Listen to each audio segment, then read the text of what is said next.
Un homme de 34 ans n'a disparu que depuis quelques heures, mais sa famille commence déjà à s'inquiéter. Une crainte qui s'accentue lorsque sa voiture est retrouvée abandonnée à plusieurs kilomètres de chez lui. On a retrouvé environ 500 grammes de cannabis. Il y avait des douilles d'un calibre 22. J'ai entendu pas mal d'insultes. J'ai cru que c'était une dispute entre mon voisin et sa femme. Il avait des chaussettes sur les mains. Il voulait l'empêcher de donner des informations à la police. On avait plusieurs suspects. Il a dit qu'on lui avait pointé une arme sur la tête. S'il ne coopérait pas, il pourrait être tué lui aussi. La seule solution était de nous dire la vérité. Bonjour. Je suis heureux de vous retrouver sur ce plateau pour cette nouvelle histoire inédite, placée cette fois sous le signe de la cupidité et de la trahison. Quand un mari dévoué, père de 2 enfants, disparaît, la police déploie les grands moyens pour le retrouver. Dans ce cas, elle fait largement appel à la population pour recueillir des informations. Des témoins ont assisté à des scènes étranges. Par chance, s'inspirant de certains héros de séries policières, ils ont soigneusement consigné par écrit tout ce qu'ils ont vu. Ces renseignements seront-ils suffisants aux experts de la police scientifique pour démasquer le criminel ?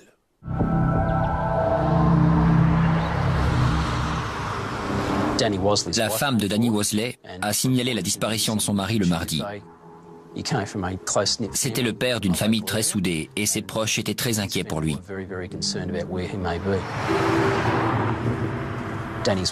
Elle a croisé Danny avec son meilleur ami le lundi matin. Il revenait de chez un concessionnaire moto.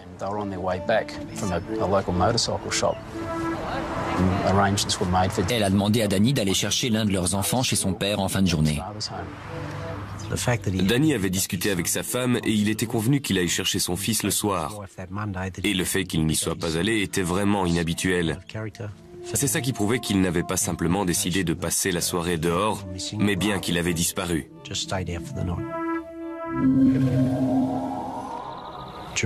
Ce soir-là, sa famille a fait le tour de la ville à sa recherche et ils ont retrouvé sa voiture sur le parking d'un centre commercial à Warners Bay.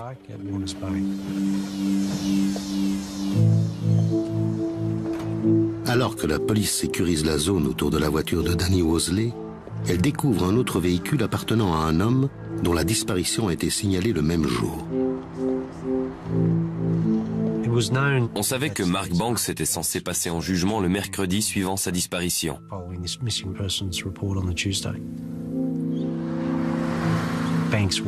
Banks allait être jugé pour détention de 18,5 kg de cannabis. Et d'après sa famille, il avait la ferme intention de se rendre au tribunal.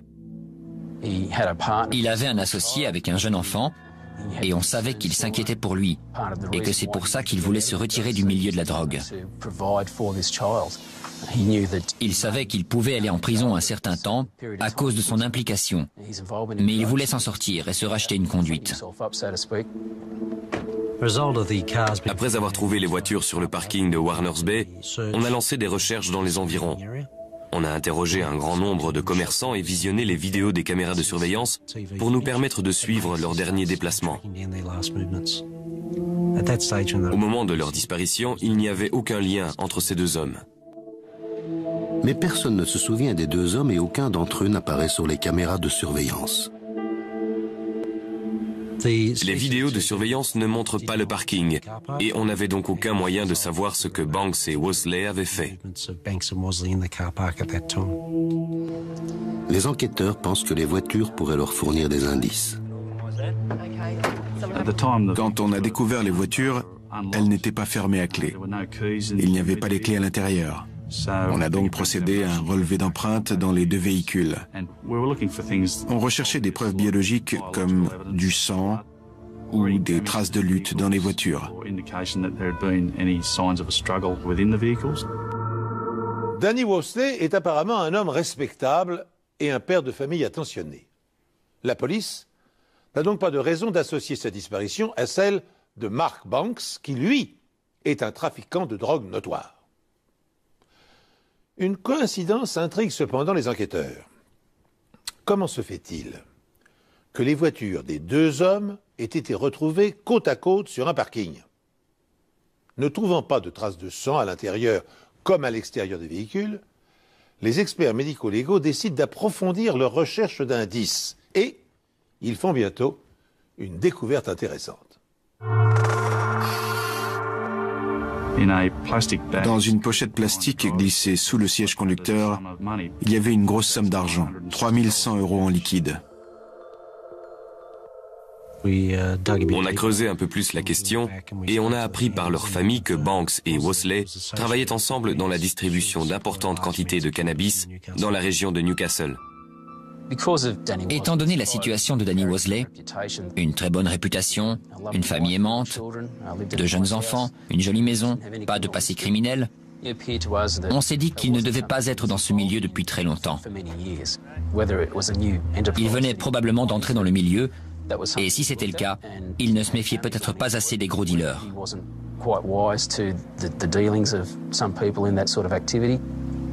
À ce moment-là, on a compris que notre enquête ne serait peut-être pas qu'une simple affaire de disparition.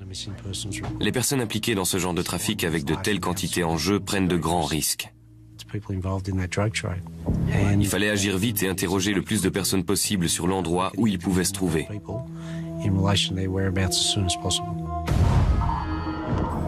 Mais en faisant cela, la police risque de provoquer les trafiquants.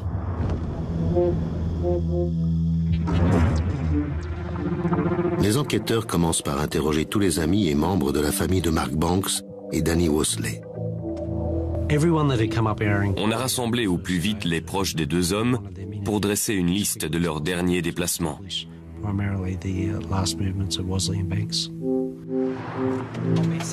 L'un d'entre eux est Kevin Naismith. Il se trouvait avec Danny le jour de sa disparition et sa déposition était plus importante.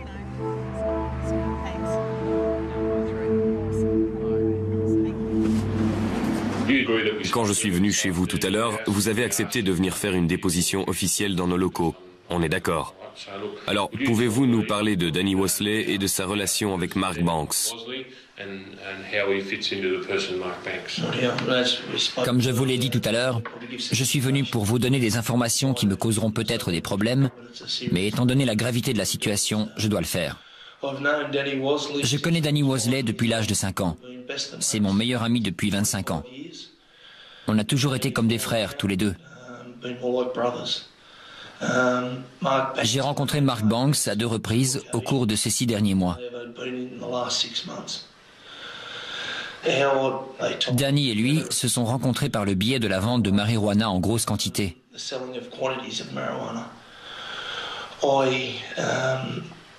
J'ai commencé à vendre de la marijuana avant Noël, c'est-à-dire en décembre 98.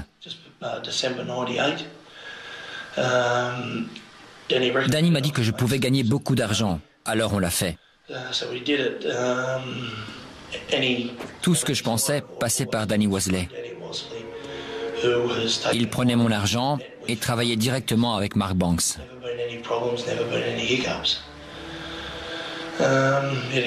Il n'a jamais eu aucun problème, ni aucun accrochage. Je sais que ça peut m'apporter des problèmes, mais je vends environ 1 kilo de marijuana chaque semaine. Étant donné la quantité de drogue en jeu, ce n'étaient pas des petits dealers. C'étaient des intermédiaires. Ce sont eux qui fournissent les dealers dans la rue.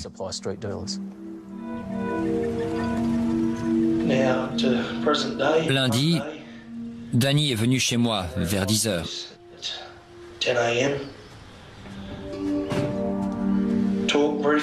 On a parlé de choses et d'autres.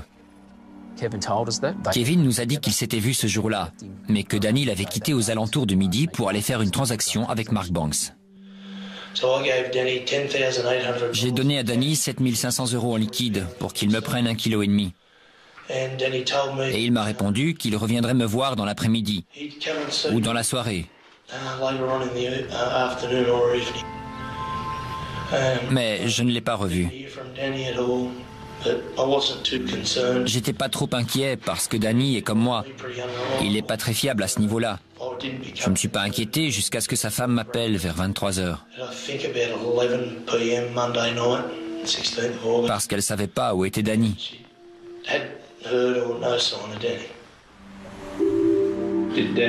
Danny vous a dit où avait lieu son rendez-vous? Non. Aucune idée. Non. Danny avait l'air inquiet de sortir avec cette somme d'argent sur lui? Oui. Il s'apprêtait à faire une grosse transaction? Oui. Qu'est-ce qui lui est arrivé à votre avis? Je sais pas. Je sais pas. J'espère qu'ils n'ont pas fait de bêtises, qu'ils sont juste partis sur un coup de tête pour quelques jours et qu'ils vont revenir d'un moment à l'autre. Mais je sais que c'est un milieu dangereux.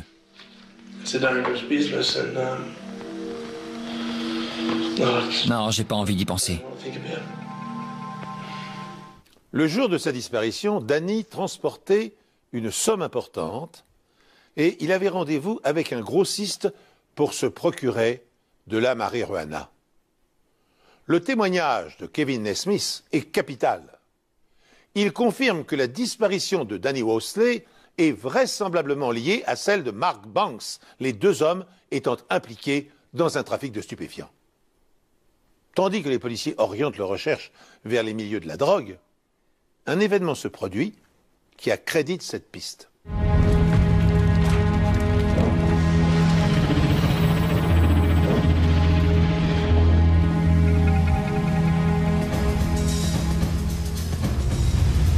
Deux jours après la disparition des deux hommes, un incendie s'est déclaré dans le garage d'une résidence de Charlestown. Et ce garage appartenait à Kevin Nesmith. Quand la police est arrivée sur les lieux, Kevin Nesmith a montré un message sur lequel il était écrit « Méfie-toi, tu es le prochain ».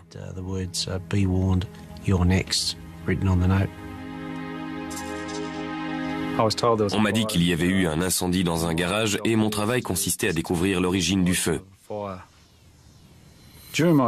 Pendant mon enquête, Kevin Nesmith est arrivé sur les lieux et on a eu une petite conversation.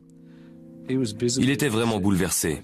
Il pleurait et il avait l'air très inquiet pour sa famille et ses amis. Il m'a dit qu'il avait été réveillé par des crépitements et que quand il était sorti, il avait vu son garage en feu. Le garage était constitué d'une partie principale qui pouvait contenir deux voitures côte à côte. Et à l'arrière, il y avait une salle où étaient entreposés des jouets et un débarras. Dans l'embrasure de la porte entre la partie principale et l'aire de jeu, j'ai repéré une couverture sur le sol en déplaçant les morceaux de plâtre qui se trouvaient dessus. Cette couverture sentait l'essence et elle avait été roulée sur toute la longueur, probablement pour en faire une mèche et conduire le feu d'un endroit à un autre. À différents endroits, le béton était complètement effrité. C'est un phénomène qui est dû au réchauffement très rapide de la moisissure à l'intérieur du béton, ce qui laisse supposer qu'un accélérant a été répandu à différents endroits dans le garage. La présence de 3 bidons d'essence de 5 litres confirme la première intuition des experts. Il s'agit d'un incendie criminel. Notre première intuition a été qu'il y avait d'autres personnes impliquées dans la disparition de Danny Wosley et de Mark Banks, et que ces personnes menaçaient Kevin Nesmith pour qu'il arrête de donner des informations à la police en lui disant qu'il pourrait bien être le prochain sur leur liste. Cette succession d'événements laisse penser aux enquêteurs que les deux hommes portés disparus ont dû être exécutés par des parrains de la drogue. Kevin Nesmith, le meilleur ami de l'un d'entre eux, a fourni des informations à la police. Et il a été aussitôt la cible de menaces et d'un incendie criminel. Une organisation mafieuse chercherait-elle à éliminer tous les témoins encore en vie? Le lendemain de l'incendie, Kevin Nesmith nous a dit que Danny et Mark avaient rendez-vous avec d'autres hommes et qu'ils étaient peut-être responsables de leur disparition.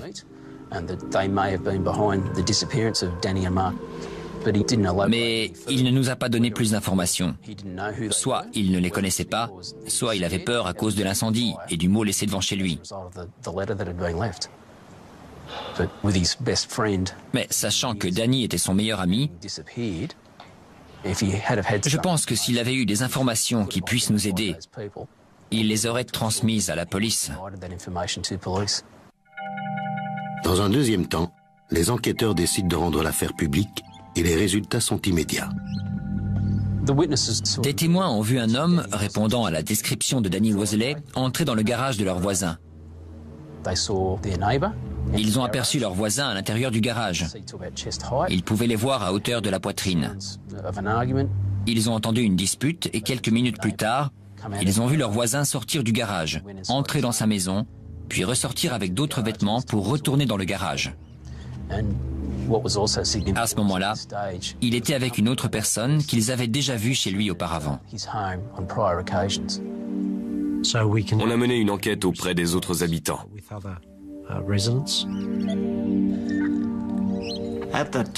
À cette époque, j'étais chauffeur de taxi et je rentrais chez moi pour déjeuner. J'étais en train de manger dans ma voiture en attendant le client. Quand j'ai entendu des éclats de voix, c'était deux hommes qui avaient l'air très en colère. Le ton montait de plus en plus.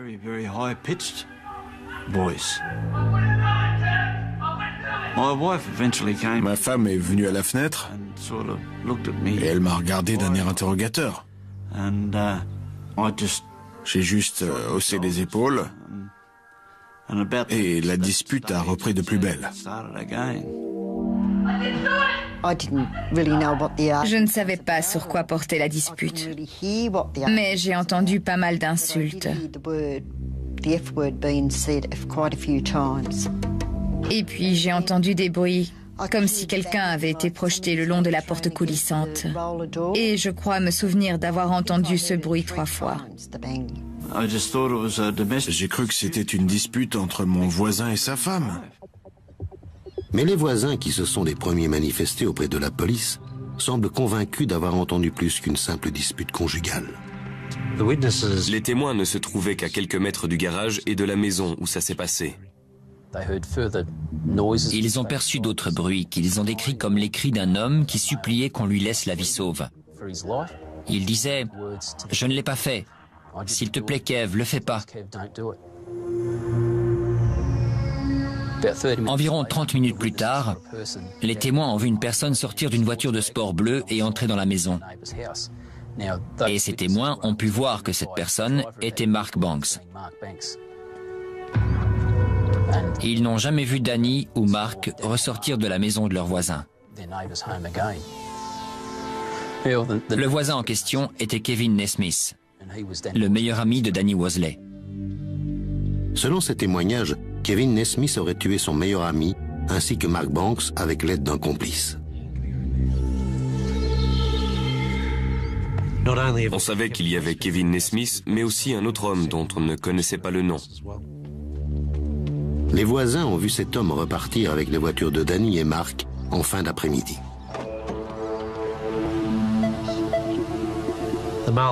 L'homme en question s'est absenté environ 15 minutes pour chaque voiture et ce qui a semblé bizarre aux témoins, c'est qu'il portait des vêtements différents à chaque fois.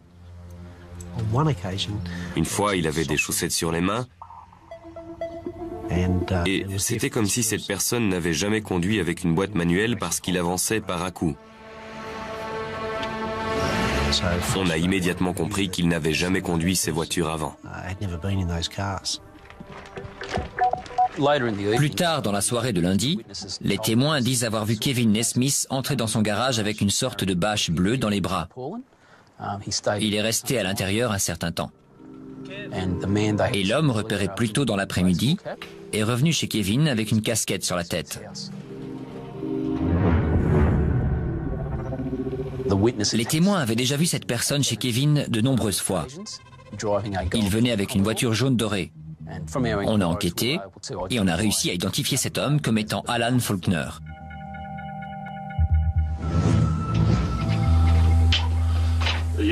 Êtes-vous Kevin Nesmith? Tout à fait. J'ai un mandat de perquisition m'autorisant à fouiller votre maison. Je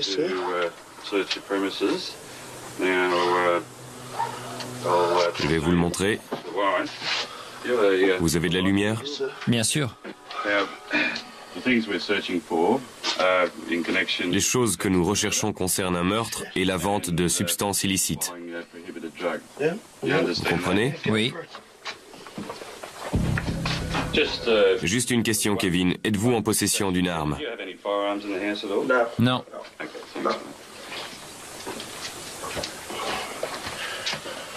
Au moment où la police pénètre chez Kevin Naismith, Alan Faulkner reçoit la même visite. Inspecteur Dengate, vous pouvez venir? On m'a demandé d'enquêter sur Alan Faulkner. J'ai trouvé cette valise sous le lit avec des sachets remplis d'herbes. On a retrouvé environ 500 grammes de cannabis. Ne touchez plus à rien. Vous êtes en état d'arrestation pour possession de cannabis, vous comprenez? Oui. Comment voulez-vous procurer? Je l'ai eu il y a environ 2 mois. Par qui? Je peux pas vous le dire. Vous ne pouvez pas ou vous ne le ferez pas? Je le ferai pas. On a aussi retrouvé des munitions d'un calibre 22, ainsi que les vêtements que Faulkner portait quand il est venu chez Naismith. Vous êtes en état d'arrestation pour meurtre. Vous avez le droit de garder le silence. Tout ce que vous direz... Je l'ai déjà dit. Laissez-moi finir. Vous avez le droit de garder le silence. Tout ce que vous direz pourra être retenu contre vous. Vous comprenez? Oui, mais je comprends pas pourquoi. Grâce aux témoignages des voisins qui ont rapporté des bribes de conversation et noté les déplacements des divers véhicules sous leurs fenêtres, l'enquête bascule dans le sens le plus inattendu qui soit. Kevin Naismith, le meilleur ami de Danny Worsley, celui qu'il considère comme son frère et avec lequel il partage tout depuis l'école maternelle, se transforme brusquement en suspect numéro 1. Car il est maintenant établi que les deux hommes se sont violemment disputés dans le garage et que Danny a supplié « S'il te plaît, Kev, ne le fais pas !» Il est également prouvé qu'un deuxième homme est intervenu, qu'il a quitté la maison les mains recouvertes de chaussettes pour ne pas laisser d'empreinte digitale sur le volant de la voiture de Danny. Ce scénario, encore inimaginable quelques jours plus tôt, amène les policiers à accuser Kevin Naismith du meurtre de son ami. Je peux appeler un avocat? Bien sûr. Vous pouvez m'expliquer pourquoi? Une fois qu'on sera à Charleston, je vous expliquerai.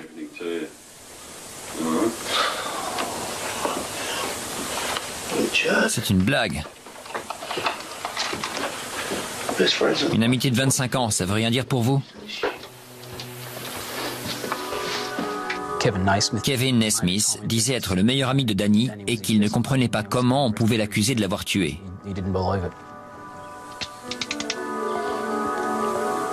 Alan Faulkner est arrêté au même moment. Les deux hommes sont conduits dans 2 commissariats différents pour y être interrogés. On voulait les interroger séparément, parce qu'ils n'étaient pas au courant de ce qu'on savait grâce aux témoignages. Et ils n'avaient pas eu l'occasion de se parler ou d'inventer une histoire qui pouvait réfuter les informations qu'on avait. Je vais vous demander de me parler du lundi 16 août. Vous avez vu Alan Faulkner ce jour-là? Oui, après... Mais non, je ne l'ai pas vu lundi, mais mardi. Je suis allé chez Kevin ce jour-là. Il devait être entre 15h et 15h30 quand je suis arrivé chez lui. Je suis resté 10 ou 15 minutes et je suis reparti.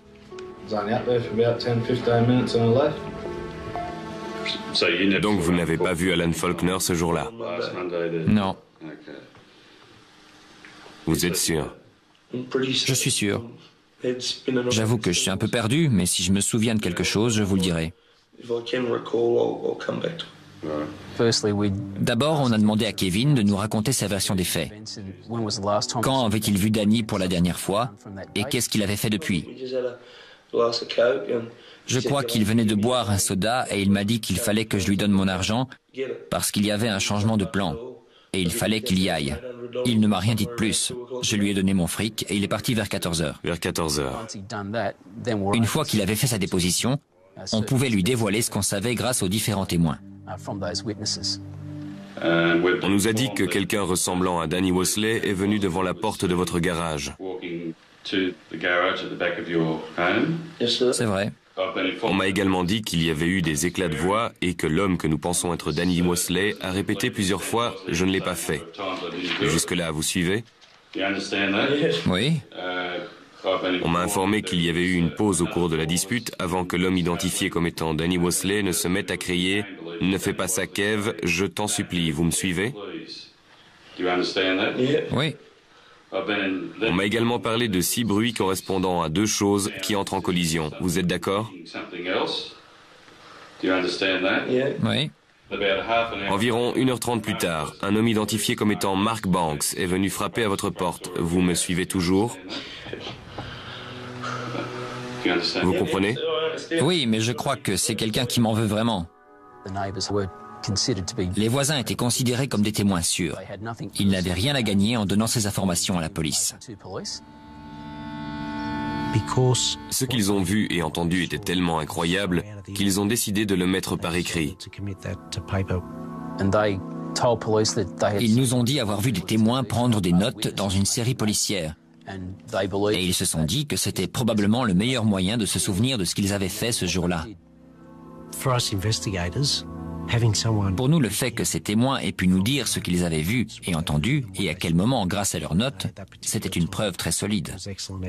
Même si l'affaire semble résolue, l'avocat de la défense peut encore arguer que ce que les témoins ont entendu et retranscrit n'était qu'une dispute sans conséquence entre 2 amis. Les experts doivent donc inspecter la maison et le garage de Kevin à la recherche de nouveaux indices.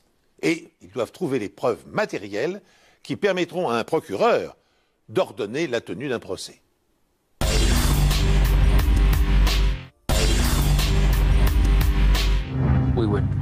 On était persuadés que Danny Mosley avait été tué dans le garage.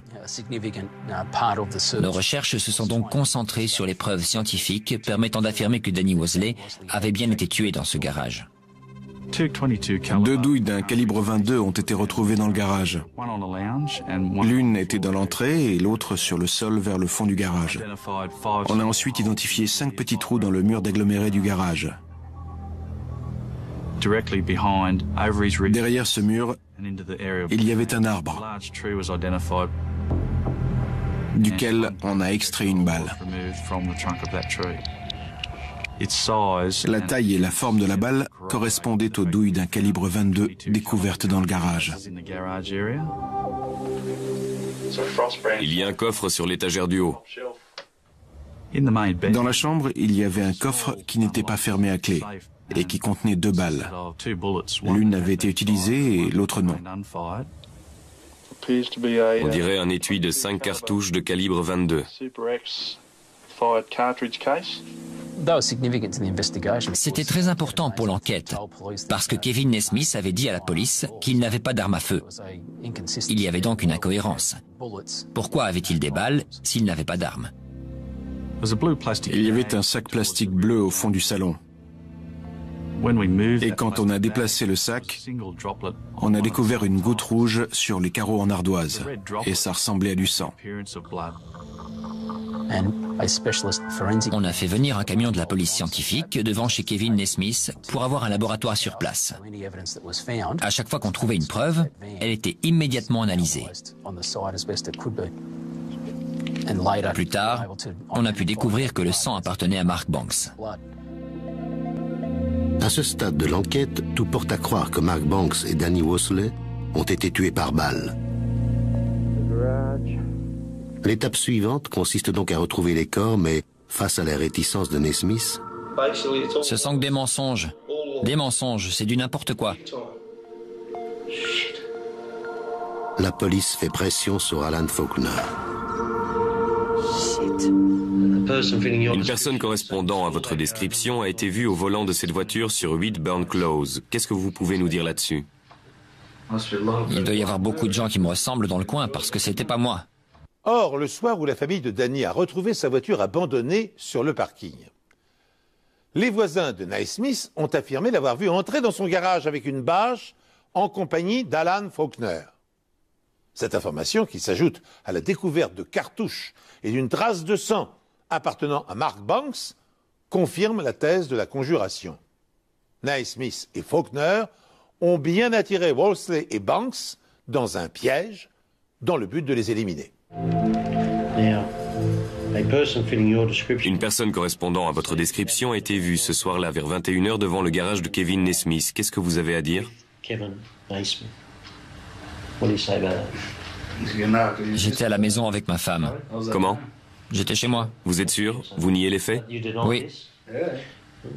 Cette personne a été vue en train de traîner une bâche dans le garage avant que la porte ne se referme derrière elle. Est-ce que c'était vous? Non, Donc, vous n'étiez pas là-bas ce soir-là? absolument pas. Plus tard dans la soirée, les voisins voient un 4x4 équipé d'une remorque reculer devant la porte de garage. Le lendemain, le 4x4 ainsi que Kevin Naismith ne sont plus là. Kevin est contraint de se justifier auprès de la police. Kevin nous a dit qu'il était allé à Williamstown avec Faulkner pour travailler dans une carrière de sable et qu'ils étaient restés là-bas la journée de mardi pour revenir le soir. Qui est votre employeur?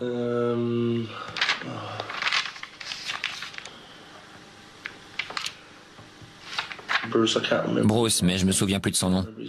C'était juste un travail au noir. Et je veux pas répondre aux questions le concernant parce que je veux pas qu'il ait de problème avec les impôts ou ce genre de choses.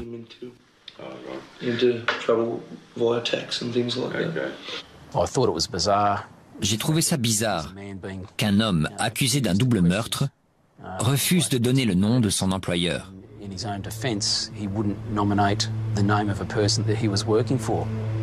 Et quand la police lui demande où il s'est procuré le remorque qu'il a utilisé à la carrière de sable, son discours reste le même. À qui était la remorque? Un ami. Quel est son nom? Je préfère ne pas le dire. Je ne veux pas qu'il ait de problème.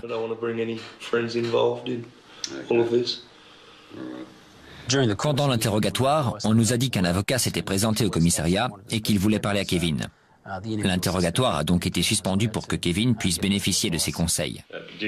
Vous voulez faire une déclaration écrite? Sur cette preuve? Oui. Non. Et à partir de ce moment, il n'a plus voulu continuer. Mais Alan poursuit son récit. Et il est prêt à montrer à la police où Kevin et lui ont travaillé ce jour-là. Vous savez que vous n'êtes pas obligé. Vous êtes prêt à le faire? Je ne me souviens plus de l'endroit exact, mais je peux vous le situer à peu près.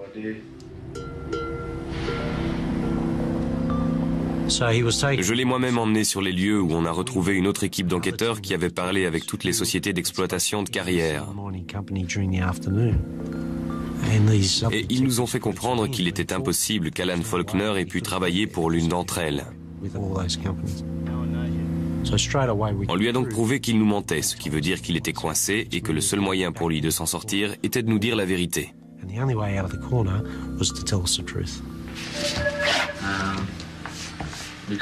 On est allé chez lui et il m'a demandé de conduire les voitures quelque part.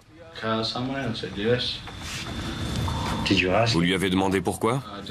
Je lui ai demandé ce qu'il y avait et il m'a dit qu'il s'était passé quelque chose et qu'il fallait éloigner les voitures quelque temps. Des gars l'avaient arnaqué et il s'était vengé. Qu'est-ce que vous avez dit? J'ai dit d'accord. Et vous lui avez demandé ce qui était arrivé à ces hommes?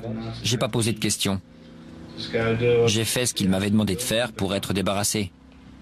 Dites-moi exactement ce qui s'est passé avec la bâche. Quand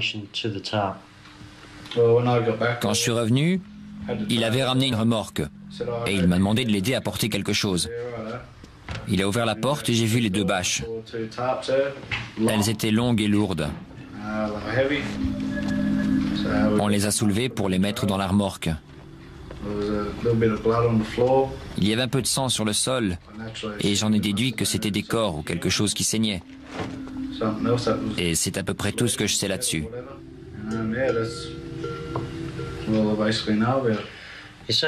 En voyant la taille, vous en avez déduit qu'il y avait des corps dans les bâches? Oui, c'est ce que je me suis dit. Vous savez où sont ces corps maintenant? Non. Si vous le saviez, vous le diriez à la police? Oui. À la fin de l'interrogatoire, Alan Faulkner a été inculpé de complicité pour les meurtres de Banks et de Wosley ainsi que pour différents trafics de drogue. Sa demande de liberté sous caution a été refusée et il a été appelé à comparaître devant la cour de Newcastle le lendemain. Le peu de bonne conscience qui reste à Faulkner, ou plus vraisemblablement sa peur d'être condamné à une lourde peine de prison, le pousse à avouer aux enquêteurs où les corps de Wosley et de Banks ont été enterrés. Stockton Beach est une étendue de sable de près de 20 km de long avec des dunes qui peuvent atteindre les 50 mètres de haut dans certains coins isolés. Quand on est arrivé sur place, Alan Faulkner nous a indiqué un endroit au pied d'une grande dune. Au premier coup d'œil, l'endroit n'avait rien d'extraordinaire. Il y avait une capsule de bière, un mégot de cigarette et ce qui semblait être un morceau de bois brûlé. C'était comme si quelqu'un avait fait un feu de camp. Mais ce n'est pas un feu de camp ordinaire. D'après ce que Faulkner dévoile à l'inspecteur Dengate, c'est aussi un cimetière. Vous avez dit, il est venu me chercher pour aller à Stockton Beach, où on s'est garé derrière une dune. On a creusé un trou assez grand pour y mettre 2 corps. Une fois le trou creusé, on a mis les 2 bâches dedans. Jusqu'ici, vous êtes d'accord? Ils ont enterré les 2 corps le mardi matin avant de les recouvrir avec du sable. Je suis resté sur la plage avec mon quad. Il est revenu plus tard dans la soirée avec du bois et de l'essence. C'est bien ce que vous avez dit? Oui.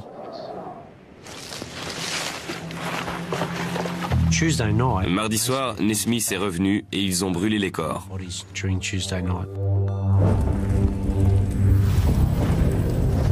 Les 2 hommes rentrent chez eux et Nesmith est interrogé par la police au sujet de la disparition de son ami. Mercredi soir, ils y sont retournés et ont découvert que l'un des 2 corps n'était pas entièrement brûlé. Les corps n'étaient pas entièrement brûlés, alors il les a soulevés pour que je mette du bois en dessous. Ils ont donc été obligés de déterrer les corps et de les brûler de nouveau pendant la nuit.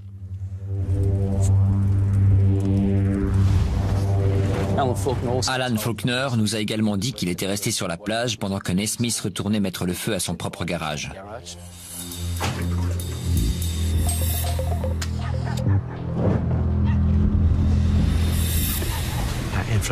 D'après Faulkner, il a fait ça dans l'unique but de s'innocenter auprès de la police. Et il a écrit le mot lui-même pour faire croire qu'il y avait d'autres personnes impliquées dans la disparition de Wosley et Banks. D'après mes souvenirs, ils sont à peu près par là. Sur cette zone, là où il y a les petits morceaux de bois brûlés. La police doit maintenant vérifier la véracité du témoignage d'Alan Faulkner.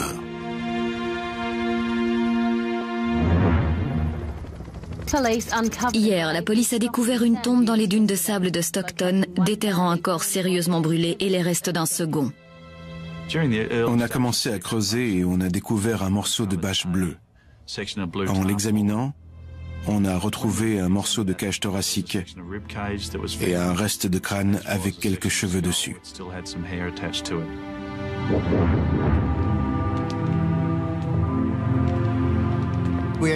On a fait des radios du corps qui se trouvaient dans la bâche et on l'a identifié comme étant celui de M. Banks. Et on a retrouvé une balle quasiment intacte dans le cerveau et les fragments d'une 2e balle dans la tête. L'examen a montré que la balle était entrée par l'arrière du crâne, ce qui indiquait qu'on lui avait tiré dessus par derrière. Et il n'a peut-être jamais su qu'on lui pointait une arme dessus. En déterrant le corps enveloppé de Mark Banks, la police découvre 2 autres fémurs sur le dessus de la bâche.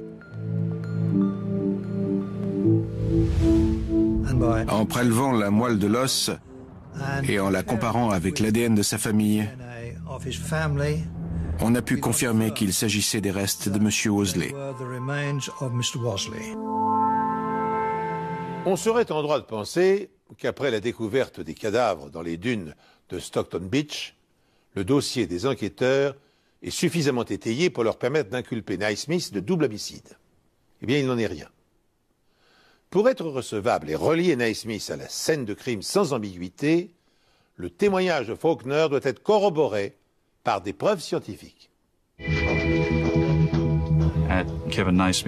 Chez Kevin Naismith, on a vu qu'un portillon était fermé avec un morceau de corde orange et on a retrouvé cette même corde autour des bâches qui ont été déterrées.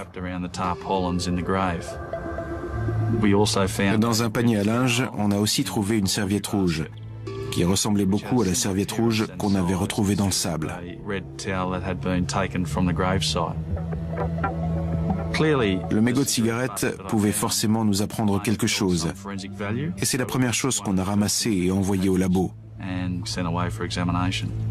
L'ADN retrouvé sur ce mégot de cigarette correspondait à celui de Kevin Naismith. On avait donc la preuve de la présence de Naismith à Stockton. Et grâce au témoignage d'Alan Faulkner, les enquêteurs découvrent d'autres preuves.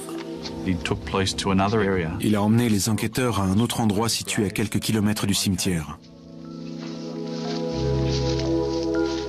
Il leur a montré l'endroit où il avait enterré une boîte de conserve. C'est quoi ces clés?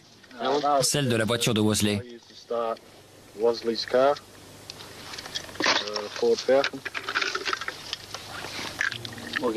Celle-ci? Celle de la voiture de Banks. Mark Banks et Danny Wosley, tous deux âgés d'une trentaine d'années, ont été assassinés au mois d'août dernier.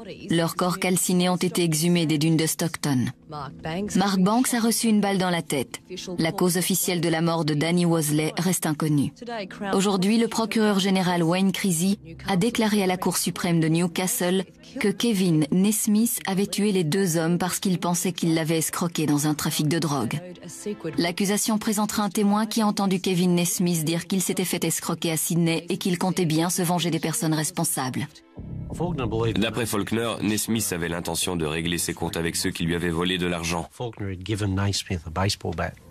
Faulkner lui avait donné une batte de baseball et il était venu en renfort au cas où les choses tourneraient mal. Wosley et Naismith sont entrés dans le garage pour essayer une arme avec laquelle ils ont tiré dans le mur du garage.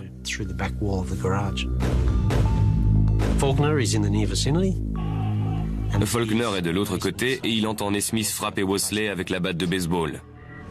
Et peu de temps après, Banks arrive sur les lieux. Il entre dans la maison par la porte de devant.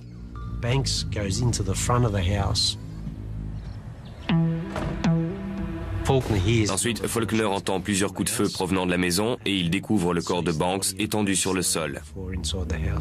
Les taches de sang sur le sol, les points d'impact dans le mur, les balles de calibre 22 retrouvées dans le coffre et une arme munie d'un silencieux confirment cette version des faits. Il s'ajoute à la serviette rouge, aux morceaux de corde, aux mégots de cigarettes et aux clés des voitures des deux victimes qui, de leur côté, ont confirmé la présence de Naismith sur les dunes, là où les corps ont été brûlés et enterrés. Le témoignage des voisins de Naismith et les aveux d'Alan Faulkner étaient très cohérents. Si Alan Faulkner n'était pas venu nous donner ces informations, les corps de ces deux hommes n'auraient jamais été retrouvés. Pas plus que le mégot de cigarette et toutes les preuves permettant d'inculper Naismith. Il n'aura fallu que 2 heures au jury pour délibérer. Kevin Naismith a été jugé coupable des 2 meurtres. Kevin Naismith pensait qu'il allait prendre le pouvoir du marché du cannabis et il a tué Banks et Wosley pour faire comprendre aux autres qu'il ne fallait pas se moquer de lui. Le juge Justin Dunford a condamné Naismith à 33 ans de prison avec une peine de sûreté de 25 ans. Quant à Alan Faulkner, je n'ai pas cherché à discuter de peur d'être le prochain. condamné pour complicité de meurtre, il est libéré de prison en 2002.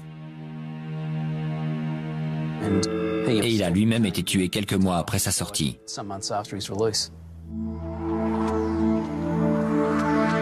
Depuis, les familles des victimes de Naismith tentent de redonner un sens à leur vie. J'ai encore du mal à le croire. Je ne pensais pas qu'il ferait quelque chose comme ça, mais il l'a fait. Le fils de Vig Worsley faisait confiance à son ami depuis 25 ans. Une amitié trahie par un homme avide de pouvoir. J'ai une belle-fille et 2 petits-enfants qui ont perdu un mari et un père. J'ai perdu un fils, et son assassin sera libéré dans 25 ans. J'espère qu'ils n'ont pas fait de bêtises et qu'ils sont juste partis sur un coup de tête pour quelques jours et qu'ils vont revenir d'un moment à l'autre. Mais je sais que c'est un milieu dangereux.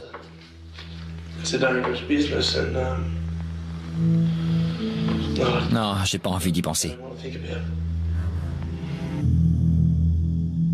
Kevin Naismith ne pourra espérer une liberté conditionnelle qu'à partir de 2024.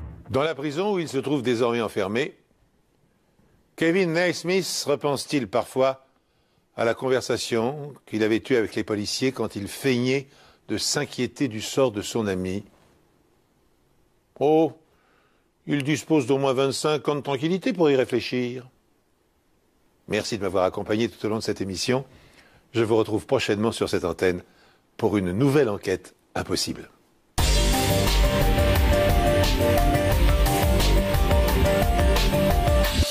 J'ai fait ce qu'il m'avait demandé de faire pour être débarrassé.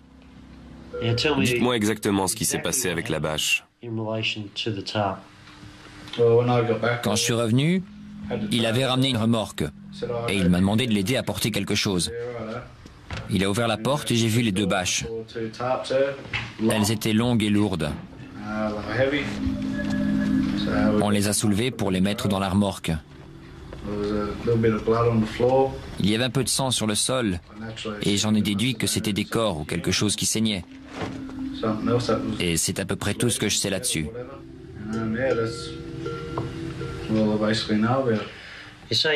En voyant la taille, vous en avez déduit qu'il y avait des corps dans les bâches?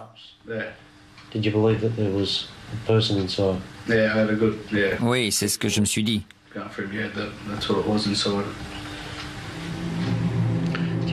Vous savez où sont ces corps maintenant? Non. Si vous le saviez, vous le diriez à la police? Oui. À la fin de l'interrogatoire, Alan Faulkner a été inculpé de complicité pour les meurtres de Banks et de Worsley ainsi que pour différents trafics de drogue. Sa demande de liberté sous caution a été refusée et il a été appelé à comparaître devant la cour de Newcastle le lendemain. Le peu de bonne conscience qui reste à Faulkner, ou plus vraisemblablement sa peur d'être condamné à une lourde peine de prison, le pousse à avouer aux enquêteurs où les corps de Worsley et de Banks ont été enterrés. Stockton Beach est une étendue de sable de près de 20 km de long avec des dunes qui peuvent atteindre les 50 mètres de haut dans certains coins isolés. Quand on est arrivé sur place, Alan Faulkner nous a indiqué un endroit au pied d'une grande dune. Au premier coup d'œil, l'endroit n'avait rien d'extraordinaire. Il y avait une capsule de bière, un mégot de cigarette et ce qui semblait être un morceau de bois brûlé. C'était comme si quelqu'un avait fait un feu de camp. Mais ce n'est pas un feu de camp ordinaire. D'après ce que Faulkner dévoile à l'inspecteur Dengate, c'est aussi un cimetière.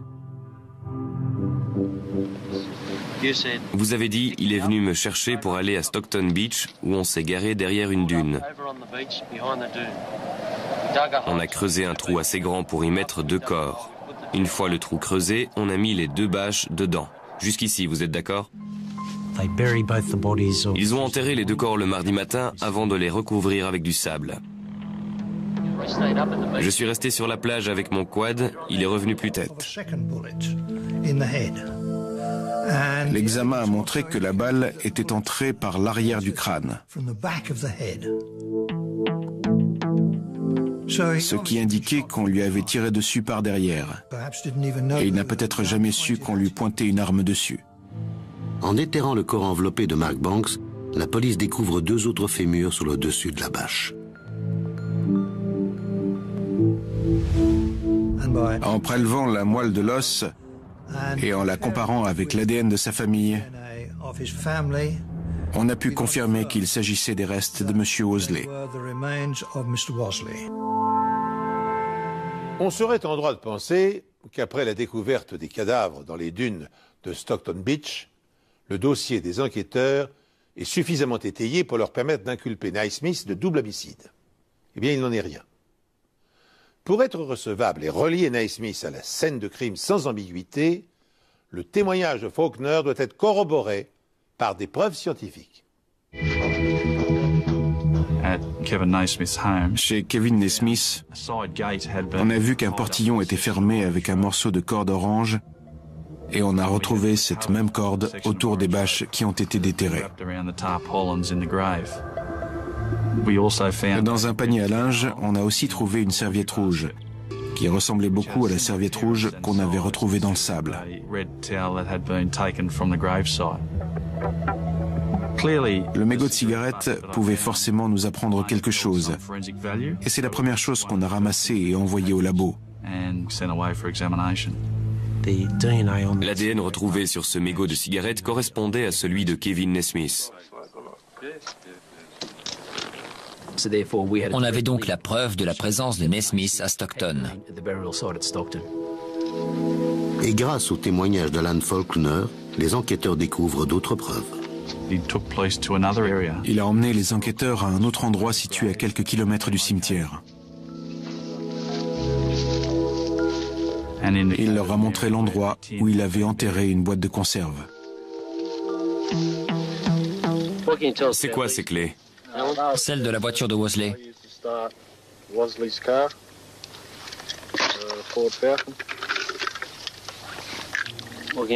Celle-ci? Celle de la voiture de Banks. Mark Banks et Danny Worsley, tous deux âgés d'une trentaine d'années, ont été assassinés au mois d'août dernier. Leurs corps calcinés ont été exhumés des dunes de Stockton. Mark Banks a reçu une balle dans la tête. La cause officielle de la mort de Danny Worsley reste inconnue. Aujourd'hui, le procureur général Wayne Creasy a déclaré à la Cour suprême de Newcastle que Kevin... On a fait venir un camion de la police scientifique devant chez Kevin Naismith pour avoir un laboratoire sur place. À chaque fois qu'on trouvait une preuve, elle était immédiatement analysée. Plus tard, on a pu découvrir que le sang appartenait à Mark Banks. À ce stade de l'enquête, tout porte à croire que Mark Banks et Danny Worsley ont été tués par balle. L'étape suivante consiste donc à retrouver les corps, mais face à la réticence de Naismith... Ce sont que des mensonges. Des mensonges, c'est du n'importe quoi. La police fait pression sur Alan Faulkner. Une personne correspondant à votre description a été vue au volant de cette voiture sur 8 Burn Close. Qu'est-ce que vous pouvez nous dire là-dessus? Il doit y avoir beaucoup de gens qui me ressemblent dans le coin parce que c'était pas moi. Or, le soir où la famille de Danny a retrouvé sa voiture abandonnée sur le parking, les voisins de Naismith ont affirmé l'avoir vu entrer dans son garage avec une bâche en compagnie d'Alan Faulkner. Cette information, qui s'ajoute à la découverte de cartouches et d'une trace de sang appartenant à Mark Banks, confirme la thèse de la conjuration. Naismith et Faulkner ont bien attiré Worsley et Banks dans un piège dans le but de les éliminer. Une personne correspondant à votre description a été vue ce soir-là vers 21h devant le garage de Kevin Naismith. Qu'est-ce que vous avez à dire? J'étais à la maison avec ma femme. Comment? J'étais chez moi. Vous êtes sûr? Vous niez les faits? Oui. Cette personne a été vue en train de traîner une bâche dans le garage avant que la porte ne se referme derrière elle. Est-ce que c'était vous? Non. Donc, vous n'étiez pas là-bas ce soir-là? Absolument pas. Plus tard dans la soirée, les voisins voient un 4x4 équipé d'une remorque reculer devant la porte de garage. Le lendemain, le 4x4 ainsi que Kevin Naismith ne sont plus là. Kevin est contraint de se justifier auprès de la police. Kevin nous a dit qu'il était allé à Williamstown avec Faulkner pour travailler dans une carrière de sable et qu'ils étaient restés là-bas la journée de mardi pour revenir le soir. Qui est votre employeur?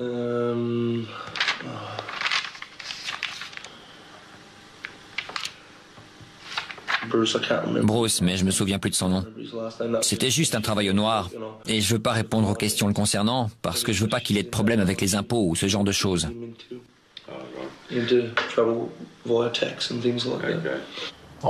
Quoi qu'il avait fait sa déposition, on pouvait lui dévoiler ce qu'on savait grâce aux différents témoins. On nous a dit que quelqu'un ressemblant à Danny Wosley est venu devant la porte de votre garage. C'est vrai. On m'a également dit qu'il y avait eu des éclats de voix et que l'homme que nous pensons être Danny Wosley a répété plusieurs fois « Je ne l'ai pas fait ». Jusque-là, vous suivez? Oui. On m'a informé qu'il y avait eu une pause au cours de la dispute avant que l'homme identifié comme étant Danny Wosley ne se mette à crier « Ne fais pas ça, Kev, je t'en supplie, vous me suivez ?» Oui. On m'a également parlé de 6 bruits correspondant à 2 choses qui entrent en collision. Vous êtes d'accord?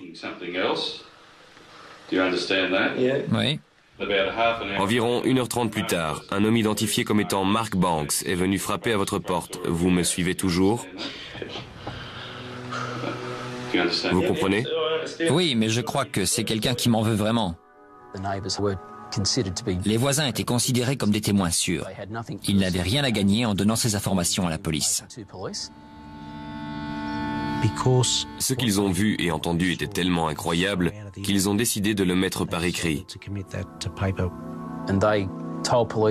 Ils nous ont dit avoir vu des témoins prendre des notes dans une série policière. Et ils se sont dit que c'était probablement le meilleur moyen de se souvenir de ce qu'ils avaient fait ce jour-là.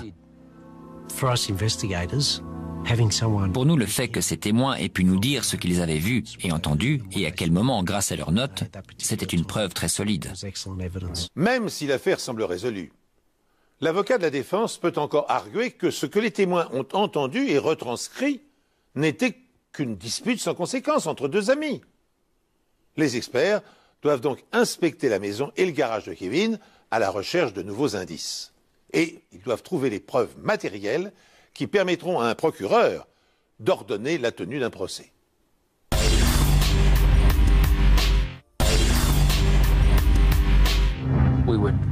On était persuadés que Danny Wosley avait été tué dans le garage. Nos recherches se sont donc concentrées sur les preuves scientifiques permettant d'affirmer que Danny Wosley avait bien été tué dans ce garage. 2 douilles d'un calibre 22 ont été retrouvées dans le garage. L'une était dans l'entrée et l'autre sur le sol vers le fond du garage. On a ensuite identifié 5 petits trous dans le mur d'aggloméré du garage. Derrière ce mur, il y avait un arbre, duquel on a extrait une balle. La taille et la forme de la balle correspondaient aux douilles d'un calibre 22 découvertes dans le garage. Ni aucun accrochage. Je sais que ça peut m'apporter des problèmes, mais je vends environ 1 kilo de marijuana chaque semaine. Étant donné la quantité de drogue en jeu, ce n'étaient pas des petits dealers. C'était des intermédiaires. Ce sont eux qui fournissent les dealers dans la rue.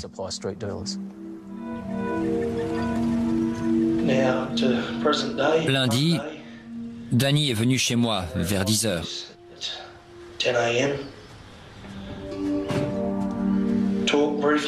On a parlé de choses et d'autres. Kevin nous a dit qu'il s'était vu ce jour-là, mais que Danny l'avait quitté aux alentours de midi pour aller faire une transaction avec Mark Banks. J'ai donné à Danny 7 500 € en liquide pour qu'il me prenne 1,5 kg. Et il m'a répondu qu'il reviendrait me voir dans l'après-midi ou dans la soirée. Mais je ne l'ai pas revu. J'étais pas trop inquiet parce que Danny est comme moi. Il n'est pas très fiable à ce niveau-là. Je ne me suis pas inquiété jusqu'à ce que sa femme m'appelle vers 23 heures. Parce qu'elle savait pas où était Danny.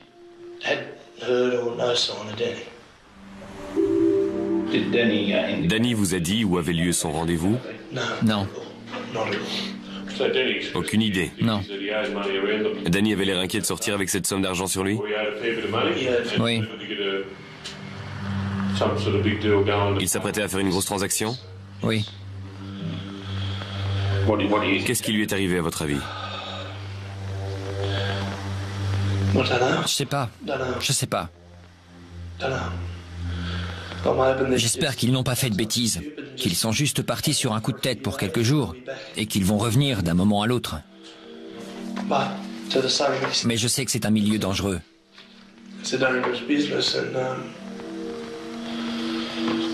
Non, j'ai pas envie d'y penser.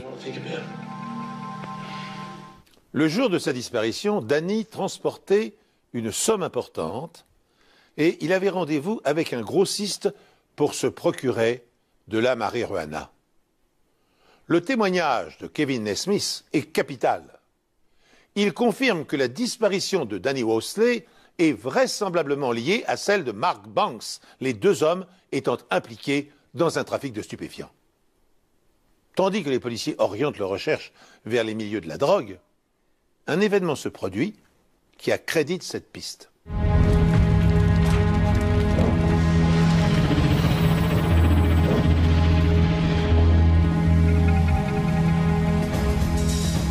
Et on a retrouvé cette même corde autour des bâches qui ont été déterrées. Dans un panier à linge, on a aussi trouvé une serviette rouge, qui ressemblait beaucoup à la serviette rouge qu'on avait retrouvée dans le sable.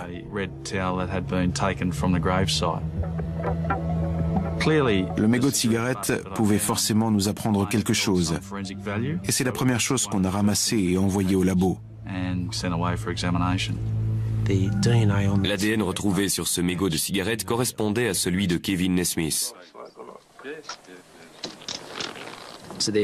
On avait donc la preuve de la présence de Nesmith à Stockton.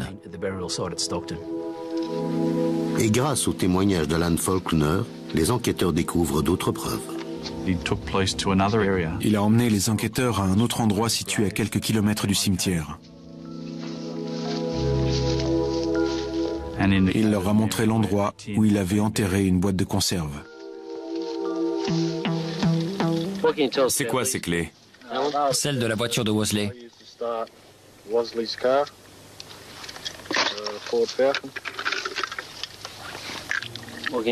Celle-ci?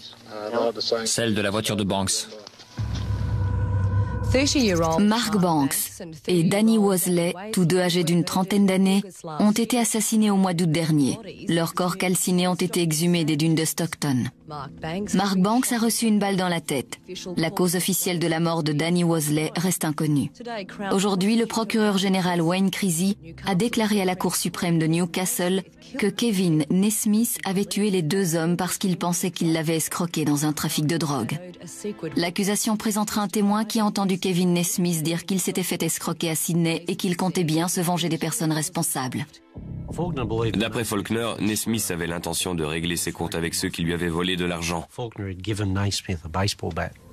Faulkner lui avait donné une batte de baseball et il était venu en renfort au cas où les choses tourneraient mal.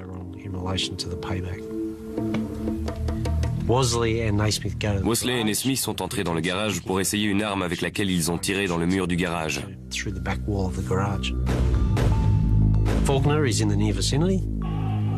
Faulkner est de l'autre côté et il entend Nesmith frapper Worsley avec la batte de baseball.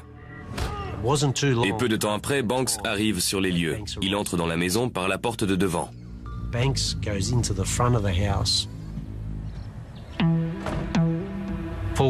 Ensuite, Faulkner entend plusieurs coups de feu provenant de la maison et il découvre le corps de Banks étendu sur le sol. Les taches de sang sur le sol, les points d'impact dans le mur, les balles de calibre 22 retrouvées dans le coffre et une arme munie d'un silencieux confirment cette version des faits. Les personnes impliquées dans ce genre de trafic avec de telles quantités en jeu prennent de grands risques. Il fallait agir vite et interroger le plus de personnes possible sur l'endroit où ils pouvaient se trouver.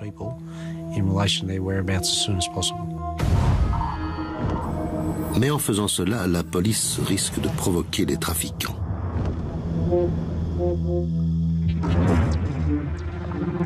Les enquêteurs commencent par interroger tous les amis et membres de la famille de Mark Banks et Danny Worsley. On a rassemblé au plus vite les proches des deux hommes pour dresser une liste de leurs derniers déplacements.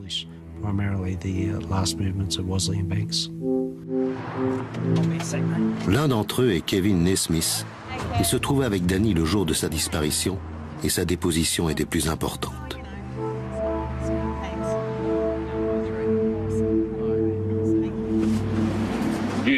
Quand je suis venu chez vous tout à l'heure, vous avez accepté de venir faire une déposition officielle dans nos locaux. On est d'accord. Alors, pouvez-vous nous parler de Danny Worsley et de sa relation avec Mark Banks? Comme je vous l'ai dit tout à l'heure, je suis venu pour vous donner des informations qui me causeront peut-être des problèmes, mais étant donné la gravité de la situation, je dois le faire. Je connais Danny Worsley depuis l'âge de 5 ans. C'est mon meilleur ami depuis 25 ans. On a toujours été comme des frères, tous les deux. J'ai rencontré Mark Banks à 2 reprises au cours de ces 6 derniers mois. Danny et lui se sont rencontrés par le biais de la vente de marijuana en grosse quantité.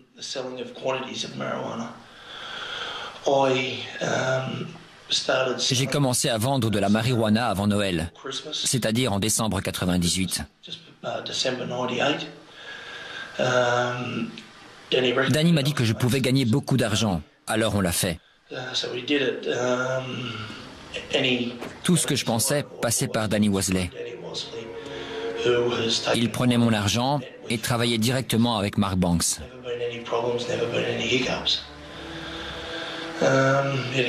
Il n'a jamais eu aucun problème, ni aucun accrochage. Je sais que ça peut m'apporter des problèmes, mais je vends environ 1 kilo de marijuana chaque semaine. Étant donné la quantité de drogue en jeu, ce n'étaient pas des petits dealers. C'était des intermédiaires. Ce sont eux qui fournissent les dealers dans la rue.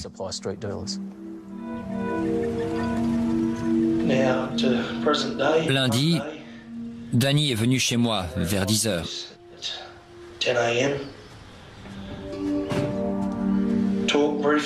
On a parlé de choses et d'autres. À Faulkner, ou plus vraisemblablement sa peur d'être condamné à une lourde peine de prison, le pousse à avouer aux enquêteurs où les corps de Worsley et de Banks ont été enterrés. Stockton Beach est une étendue de sable de près de 20 km de long avec des dunes qui peuvent atteindre les 50 mètres de haut dans certains coins isolés. Quand on est arrivé sur place, Alan Faulkner nous a indiqué un endroit au pied d'une grande dune. Au premier coup d'œil, l'endroit n'avait rien d'extraordinaire. Il y avait une capsule de bière, un mégot de cigarette et ce qui semblait être un morceau de bois brûlé. C'était comme si quelqu'un avait fait un feu de camp. Mais ce n'est pas un feu de camp ordinaire. D'après ce que Faulkner dévoile à l'inspecteur Dengate, c'est aussi un cimetière. Vous avez dit, il est venu me chercher pour aller à Stockton Beach, où on s'est garé derrière une dune. On a creusé un trou assez grand pour y mettre 2 corps. Une fois le trou creusé, on a mis les 2 bâches dedans. Jusqu'ici, vous êtes d'accord? Ils ont enterré les 2 corps le mardi matin avant de les recouvrir avec du sable. Je suis resté sur la plage avec mon quad. Il est revenu plus tard dans la soirée avec du bois et de l'essence. C'est bien ce que vous avez dit? Oui.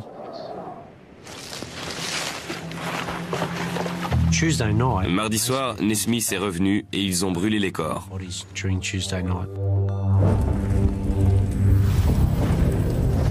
Les 2 hommes rentrent chez eux et Nesmith est interrogé par la police au sujet de la disparition de son ami.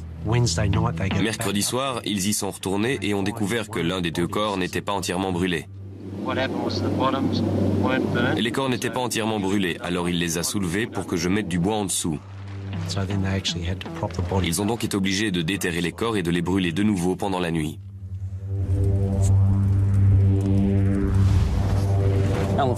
Alan Faulkner nous a également dit qu'il était resté sur la plage pendant que Naismith retournait mettre le feu à son propre garage.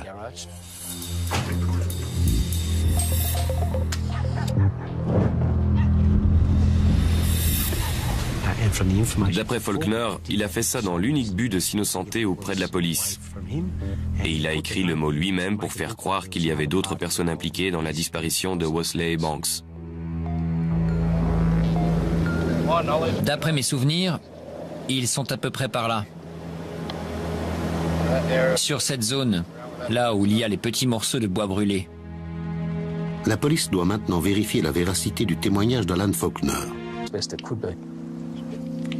Plus tard, on a pu découvrir que le sang appartenait à Mark Banks. À ce stade de l'enquête, tout porte à croire que Mark Banks et Danny Wosley ont été tués par balle. L'étape suivante consiste donc à retrouver les corps, mais face à la réticence de Naismith, Ce sont que des mensonges. Des mensonges, c'est du n'importe quoi. la police fait pression sur Alan Faulkner. Une personne correspondant à votre description a été vue au volant de cette voiture sur 8 Burn Close. Qu'est-ce que vous pouvez nous dire là-dessus? Il doit y avoir beaucoup de gens qui me ressemblent dans le coin parce que c'était pas moi. Or, le soir où la famille de Danny a retrouvé sa voiture abandonnée sur le parking, les voisins de Naismith ont affirmé l'avoir vu entrer dans son garage avec une bâche en compagnie d'Alan Faulkner. Cette information, qui s'ajoute à la découverte de cartouches et d'une trace de sang appartenant à Mark Banks, confirme la thèse de la conjuration. Naismith et Faulkner ont bien attiré Wosley et Banks dans un piège dans le but de les éliminer. Une personne correspondant à votre description a été vue ce soir-là vers 21 h devant le garage de Kevin Naismith. Qu'est-ce que vous avez à dire? J'étais à la maison avec ma femme. Comment? J'étais chez moi. Vous êtes sûr? Vous niez les faits? Oui. Cette personne a été vue en train de traîner une bâche dans le garage avant que la porte ne se referme derrière elle. Est-ce que c'était vous? Non, Donc, vous n'étiez pas là-bas ce soir-là? absolument pas. Plus tard dans la soirée, les voisins voient un 4x4 équipé d'une remorque reculer devant la porte de garage. Le lendemain, le 4x4 ainsi que Kevin Naismith ne sont plus là. Kevin est contraint de se justifier auprès de la police. Kevin nous a dit qu'il était allé à Williamtown avec Faulkner pour travailler dans une carrière de sable et qu'ils étaient restés là-bas la journée de mardi pour revenir le soir. Qui est votre employeur?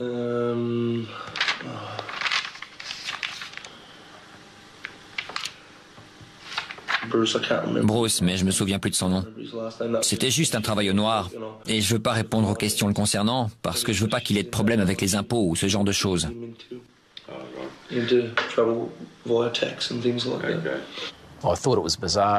J'ai trouvé ça bizarre qu'un homme accusé d'un double meurtre refuse de donner le nom de son employeur.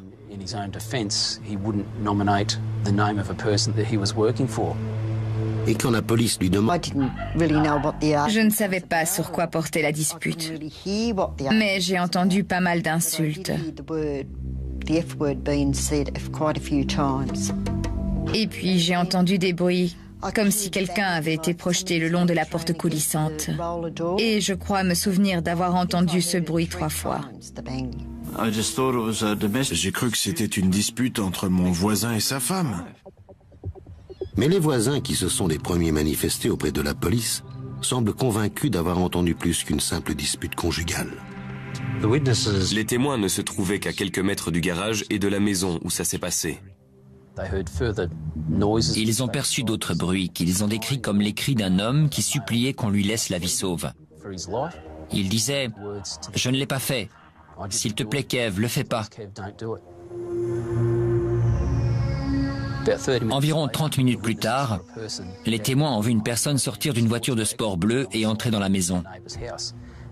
Et ces témoins ont pu voir que cette personne était Mark Banks. Ils n'ont jamais vu Danny ou Mark ressortir de la maison de leur voisin. Le voisin en question était Kevin Nesmith, le meilleur ami de Danny Worsley. Selon ses témoignages, Kevin Nesmith aurait tué son meilleur ami ainsi que Mark Banks avec l'aide d'un complice. On savait qu'il y avait Kevin Nesmith, mais aussi un autre homme dont on ne connaissait pas le nom.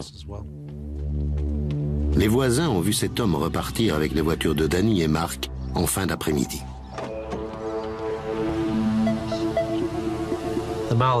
L'homme en question s'est absenté environ 15 minutes pour chaque voiture et ce qui a semblé bizarre aux témoins, c'est qu'il portait des vêtements différents à chaque fois. Une fois, il avait des chaussettes sur les mains et c'était comme si cette personne n'avait jamais conduit avec une boîte manuelle parce qu'il avançait par à-coups. On a immédiatement compris qu'il n'avait jamais conduit ces voitures avant. Plus tard dans la soirée de lundi, les témoins disent avoir vu Kevin Nesmith entrer dans son garage avec une sorte de bâche bleue dans les bras. Il est resté à l'intérieur un certain temps. Et l'homme, repéré plus tôt dans l'après-midi, est revenu chez Kevin avec une casquette sur la tête. Les témoins avaient déjà vu cette personne chez Kevin de nombreuses fois. Il venait avec une voiture jaune dorée. On a enquêté et on a réussi à identifier cet homme comme étant Alan Faulkner.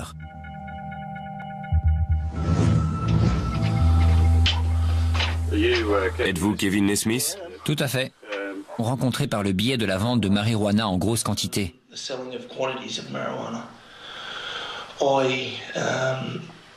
J'ai commencé à vendre de la marijuana avant Noël, c'est-à-dire en décembre 98. Danny m'a dit que je pouvais gagner beaucoup d'argent, alors on l'a fait. Tout ce que je pensais passait par Danny Worsley. Il prenait mon argent et travaillait directement avec Mark Banks.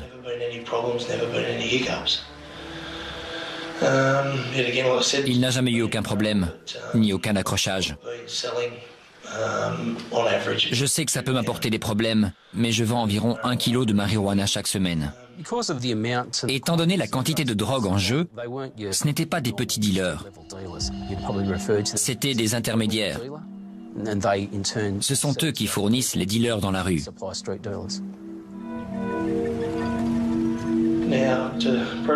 Lundi, Danny est venu chez moi vers 10 heures.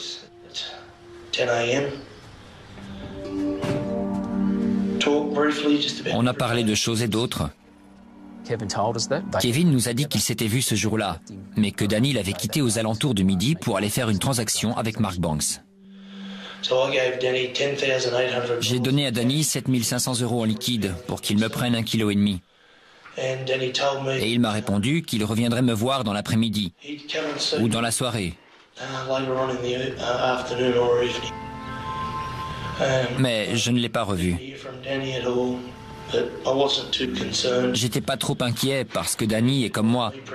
Il n'est pas très fiable à ce niveau-là. Je ne me suis pas inquiété jusqu'à ce que sa femme m'appelle vers 23 heures.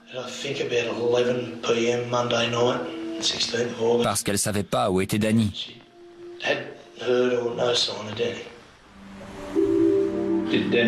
Danny vous a dit où avait lieu son rendez-vous? Non. Aucune idée. Non. Danny avait l'air inquiet de sortir avec cette somme d'argent sur lui? Oui.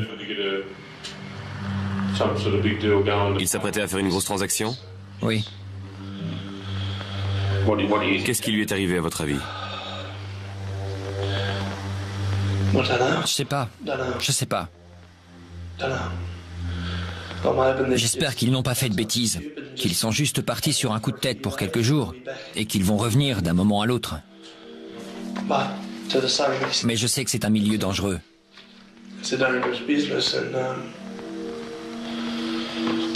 Non, j'ai pas envie d'y penser. Le jour de sa disparition, Danny transportait une somme importante et